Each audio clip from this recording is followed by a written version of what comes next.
അരി അരയ്ക്കാതെ കുതിർക്കാതെ നമുക്ക് പെട്ടെന്നൊരു ബ്രേക്ക്ഫാസ്റ്റ് എങ്ങനെ തയ്യാറാക്കുന്നത് നോക്കാം. അതിനായിട്ട് ഒരു ഗ്ലാസ് പുട്ടുപൊടി എടുത്തിട്ടുണ്ട്. പുട്ടുപൊടി ഇട്ട് കൊടുത്തിട്ടുണ്ട്.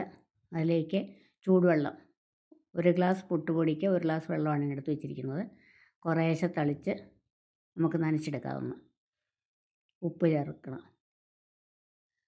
നമ്മൾ പുട്ടിനൊക്കെ നനയ്ക്കുന്ന പോലെ കുറച്ചുകൂടെ ഇതായിട്ട് നനച്ചെടുക്കണം.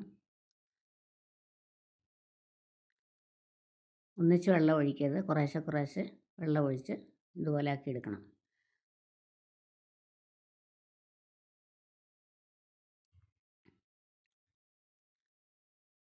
അതിന് നമുക്ക് അടച്ച് വെക്കാം. ഒരു 10 മിനിറ്റ് അവിടെ ഇരിക്കട്ടെ. അതിന് ശേഷം വെള്ളം വേണമെങ്കിൽ കുറച്ചുകൂടി ഒഴിച്ച് നമുക്കിതുപോലെ കുഴക്കട്ടയുടെ ഷേപ്പിൽ ഉരുട്ടിയെടുക്കാം. എന്നിട്ട് നമുക്ക് ആവി വന്നൊരു ഇഡ്ഡലി പാത്രത്തിലേക്ക് ഇത് വെച്ച് കൊടുക്കാം. ഒരു 10 മിനിറ്റ് മീഡിയം ഫ്ലെയിമിൽ വെച്ച് കഴിഞ്ഞാൽ നമ്മുടെ കൊഴുക്കട്ട നല്ല റെഡി ആയിരിക്കും. അതിന് ചട്നി ഉണ്ടാക്കാം.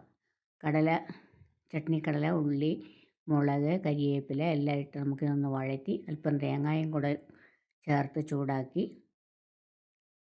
ഒരു പിടി തേങ്ങ മതിയാകും. നന്നായിട്ട് തണുത്തതിന് ശേഷം നമുക്കിതൊന്ന് അരച്ചെടുക്കാം. കുറച്ച് വെള്ളം ഒഴിച്ച് നല്ലതായിട്ടൊന്ന് സോഫ്റ്റായിട്ട് അരച്ചെടുക്കാം.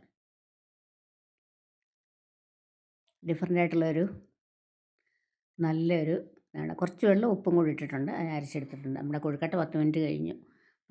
ഒരു 12 മിനിറ്റായി വെന്തിട്ടുണ്ട്. നമ്മൾ അടിപൊളി ഒരു ബ്രേക്ക്ഫാസ്റ്റ് ഇതുപോലെ നമുക്ക് തയ്യാറാക്കാം. അപ്പോൾ വീഡിയോ ഇഷ്ടമായി ലൈക്ക് ചെയ്യാനും ഷെയർ ചെയ്യാനും ഒന്നും മറക്കരുത്.